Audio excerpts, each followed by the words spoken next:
And we are back. All right, listen. If you're watching this just after watching the first video, then welcome back. And if you've not seen the first video yet, I would suggest go back and watch that, because that's going to talk about how you're going to job hunt in the UAE as a fresh graduate. And in this video, we'll be going one level deeper. Hi, my name is Alistair Aranha, and I'm the mentor who'll be guiding you through your career. And in this one, we'll be talking about what the companies are actually looking for. So I've worked with several organizations, and I understand how companies think. I understand how recruiters think after speaking to thousands of recruiters. At the same time, after viewing more than 10,000 applications of people, I understand the dynamics between what recruiters want versus what we as candidates provide to those recruiters. We do these studies regularly on an internal basis to how we, the Gen Zs, the youth, stand in the job market. Because in order to stand out, we need to know where we stand first. So if you watched the previous video, you'll know what I'm talking about when I say that degrees are not what companies are looking for. So what are companies actually looking for? And no, it's not your GPA, it's not the number of projects you did in your university, and it's not that leadership role that you posted because you were part of the student council. Definitely not. It's your skills that are going to be the most important, and your ability to apply those skills into any job role you'll be applying for. And the first place you're going to be showcasing that is to yourself. And how are you going to do that? You're going to be marketing yourself to these companies. How will you market them? And in this video, we'll talk about 3 things that can help you stand out. But before marketing yourself, it's important for you to understand who you are, taking stock of all your skills, looking at where you stand with digital skills. And finally, the last one that we'll be touching on is your soft skills. As much as your hard skills matter in your CV, it's your soft skills that actually get the job done. Remember, 80% of any job is your ability to handle people. And where does that ability come from? Your soft skills. And in this video, we'll be discussing these 3 topics in detail.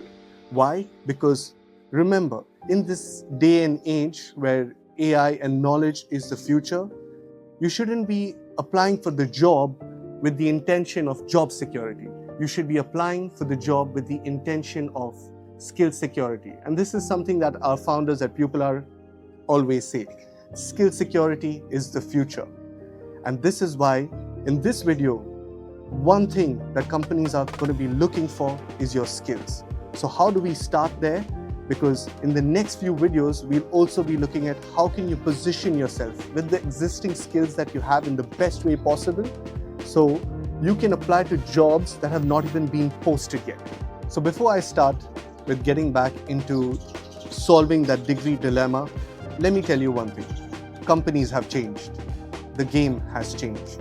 And the way we play this game needs to change as well.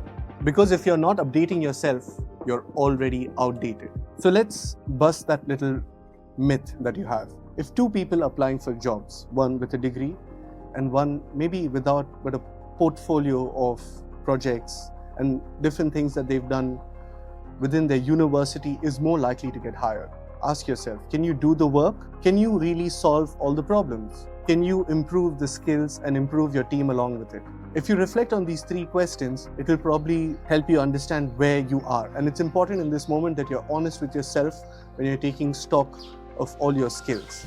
Because your degree, like we mentioned before, is your license to learn. And at the same time, the only thing that's going to take you ahead in your career is going to be your skills. So as much as you're in this phase, it's important that you understand that while you're unemployed, you do have the most time to build these skills.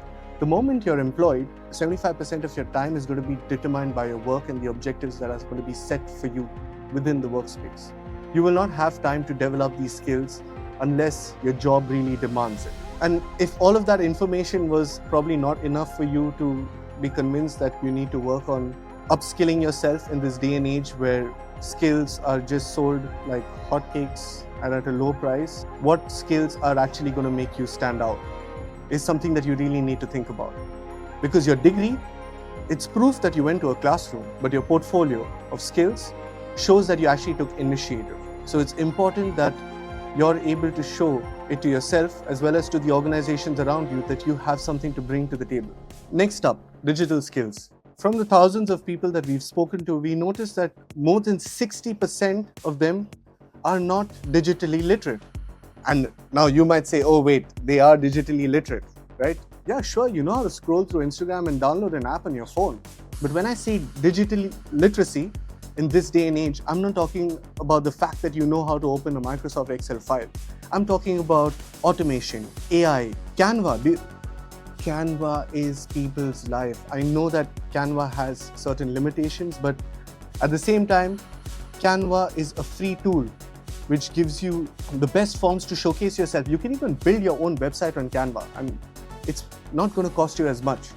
It's probably worth building your website on Canva and then being able to showcase yourself in certain jobs. So while you have an ATS-proof CV, which we'll be applying for jobs, and in the description, we will be putting details on and a document on how can you actually build an ATS-proof CV so that we can speak more about the practical tips that you're going to be using in your job hunt process, and things like your CV and profile can take care of itself while you're in this process. I'm not just talking about opening a data sheet in Excel and being able to change the colors of the cells.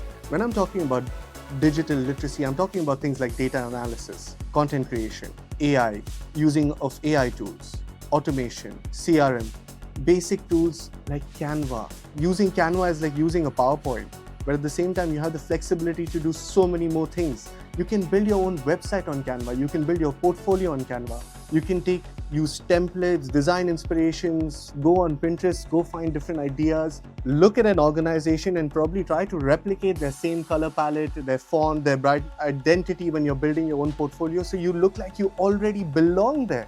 But at the same time, when I say digital tools, I'm really talking about all of these tools that can help you stand out in the market. Yes, because if I know that I have someone like a Bilal in front of me who knows how to record with his DSLR, at the same time he can give me the same quality video with his smartphone, and with these 10 free tools out there, I'm likely to hire Bilal because I can get the job done at a lower price. Okay, here's the debate that's going to come where, okay, you don't want to be taking up a lower price. Hear me out. You need to learn advanced tools as well.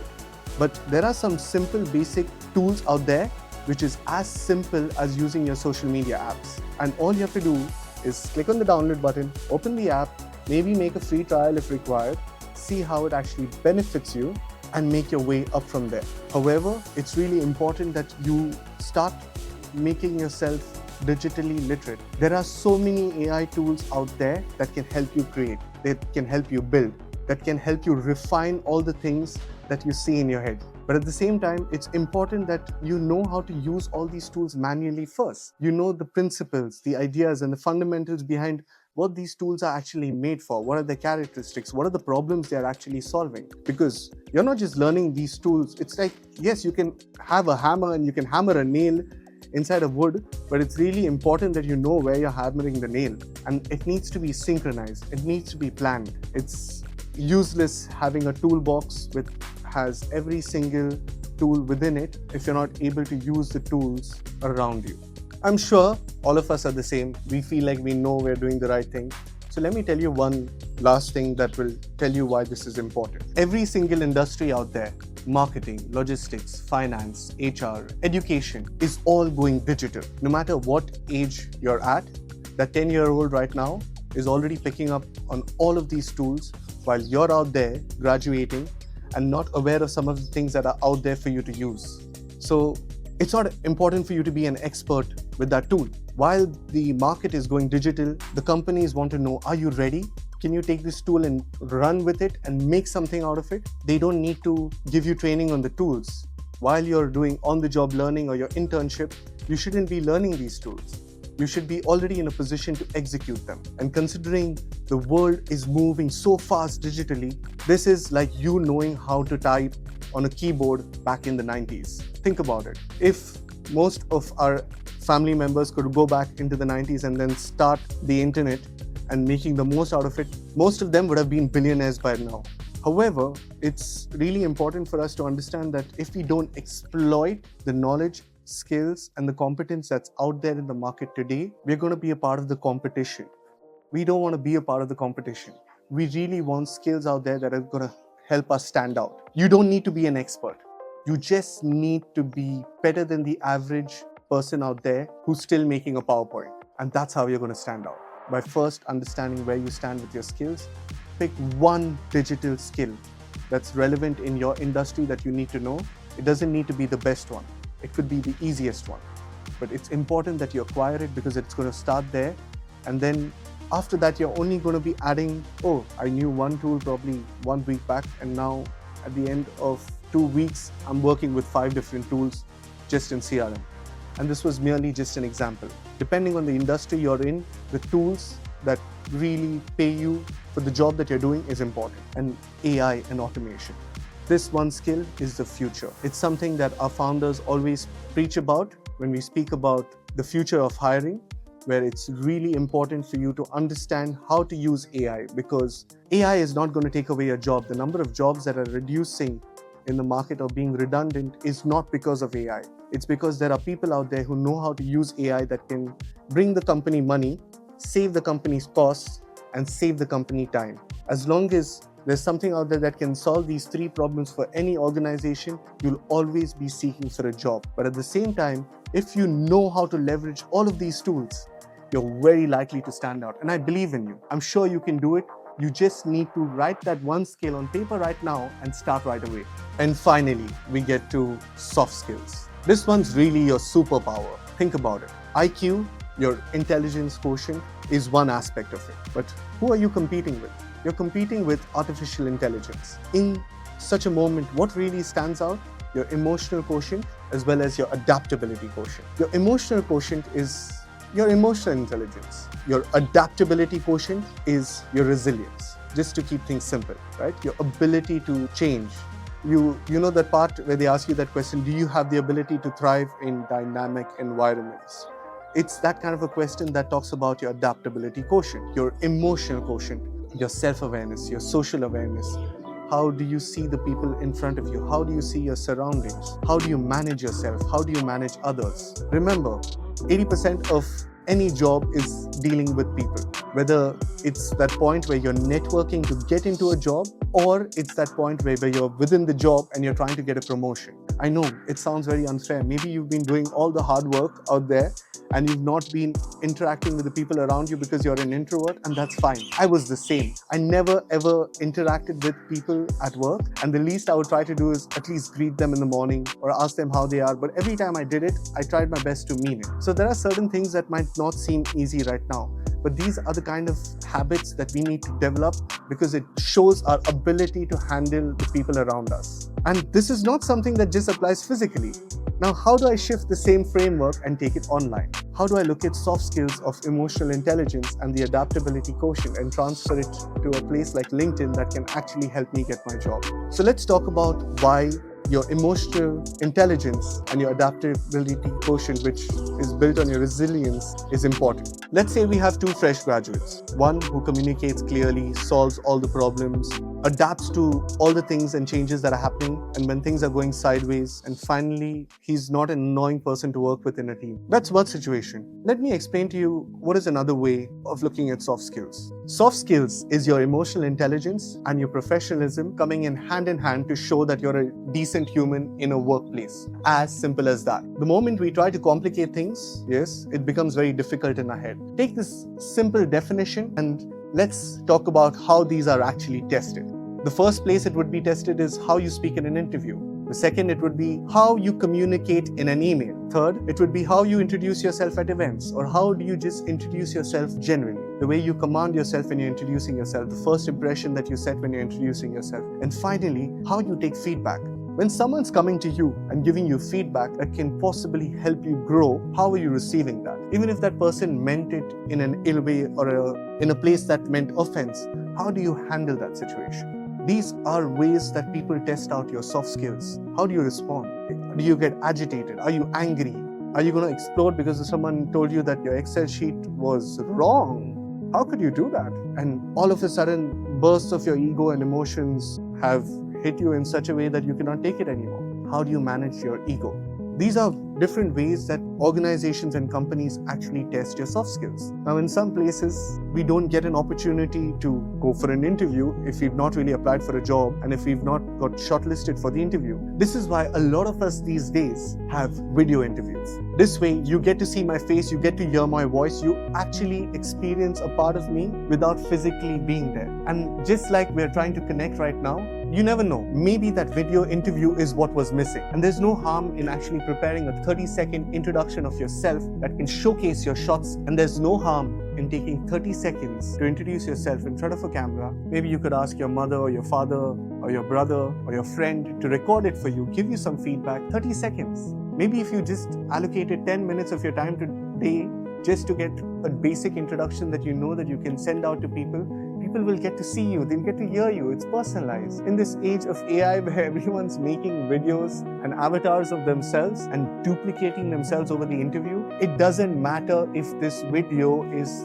recorded in a beautiful background or if I look good in this video or if the lighting is amazing, because in the end, if the value that I'm giving you is not going to be helpful, I'm useless. I'm not. But you get what I mean. That's what we want for you. And before we start looking at ourselves, that's something that we did in the first video. Now it's time to look at companies. And when I say look at companies, I want you to look at them on how they would see you before you see yourselves in a certain light.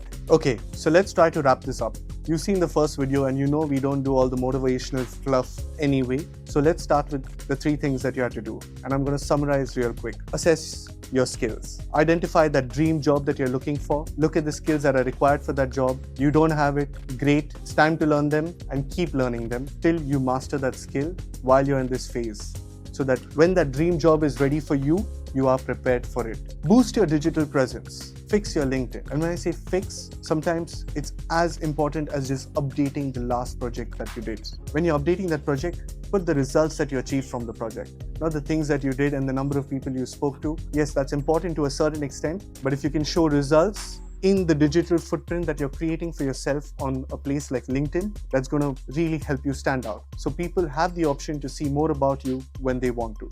Let people know that you exist. Visibility is equal to opportunity. If people cannot see you, they cannot give you an opportunity. So the more you put yourself in a lot of these places, where LinkedIn being the most important one, the more you're going to have that visibility for yourself. And finally, practice your soft skills. Start something. Take initiative to do something. It could be something as simple as volunteering to manage your sibling's birthday party. It's still leadership. You taking initiative to manage something and you doing it with some of the tools and techniques that you've taken in your career. If you're a strategy person, okay, fine. If I had to look at this birthday party like it was a strategy, how am I going to look at it? What are the metrics that I'm looking at? I know it sounds silly, but imagine you looked at everything around you like it was your work and you're constantly trying to upskill yourself. You're constantly doing that within your friends and your family members. Self-awareness, that's your superpower. And your soft skills and how you manage the people around you, starting with your friends and your family, is going to be really important. Maybe go and pitch an idea to your friend. See how you're presenting yourself. Hey, this is an idea. Pitch it within 30 seconds. See how you're able to hook someone in 10 seconds. The limit doesn't stop. Remember, the more you can capture someone's attention in the least amount of time, that's the biggest soft skill that you can build for yourself. Ironically, as much as this video is really long, it's really important that we give you what you need to stand out within 10 seconds. And this is why we always push people to hook someone in 10 seconds. For CVs, maybe it's about 3 to 6 seconds in which someone would actually view your CV. However, for a LinkedIn, your title, your image, your banner pretty much sums up most of it in order for them to even be invited to come to your profile. When you message someone on your LinkedIn, it is still you practicing these soft skills. When you comment and engage with them, it's you taking all your superpowers that you have dealing with humans offline and bringing it online to engage with them. Maybe LinkedIn is a place where everyone's being nice and they're there just to network, right? And as much as they can, they are also trying to build their own brand, realistically. But the brand is who they are. Similarly, the brand is who you are. But at the same time, if you're not branding yourself, you're not visible and you're not out there and you're constantly practicing these soft skills within these domains, you're getting 2 birds in 1 stone. You're building your digital presence. At the same time, you're constantly building on the skills that you require to interact with people. And when you message people on LinkedIn and you're constantly seeking insights from people within your career, it's you always identifying skills to add to your stock. Because a lot of us don't know what we don't know. The more you're out there and the more you're within the network of a career space, the more you understand what you don't know, the more you're going to constantly be working towards it. And that's what's going to be important. Not to apply for a job right now. You don't need to do all this. Don't worry. You will certainly get a job. Go download an ATS-proof resume. You're likely to get a job. And I'm sure you will. Because when I say people are struggling to get a job, it's not like they don't get jobs. They do get jobs, but they get jobs that they don't like, they're not happy in. And that cycle, that vicious cycle, is always going to be going. And it's important for me to tell you all this. Why? Because I'm going to end this video by talking about the adaptability quotient that I spoke about earlier. Your resilience. While you're doing all of this, you're constantly putting yourself in a position where you're taking action, you're building confidence. And all of this confidence is going to be handy for you to stand out. And in a technologically driven world, the only thing that's going to help you is you being the best at you, being the human that you are. And that's pretty much what we spoke about in this video. And how are you going to use the technological tools that are out there to make you the best version of yourself? Because the future isn't waiting for the people who are waiting for opportunities to come for themselves. It's the ones who are prepared for the opportunity when the opportunity comes to them. Here's a bonus tip, and I wanted to share that with you before we step into the... So stick around because you'll thank me later. If you want to know what companies are looking for, even before they post a job, start following decision makers on LinkedIn and engage with them and connect with them. Identify the problems that they're trying to solve and bounce onto solving them before they even get posted. I wanted you to know this because in the next video, we'll be talking about this. How to find hidden opportunities in the job market before they are even posted. And finally, I just wanted you to know the future doesn't belong to those who wait for opportunities. It belongs to those who prepare for them. And it's amazing. The very fact that you're here and you're on the second video and making progress, it shows that you're already making those strides to prepare. And that's amazing. I'm really proud of you. Thank you so much for staying, and we'll see you in the next one.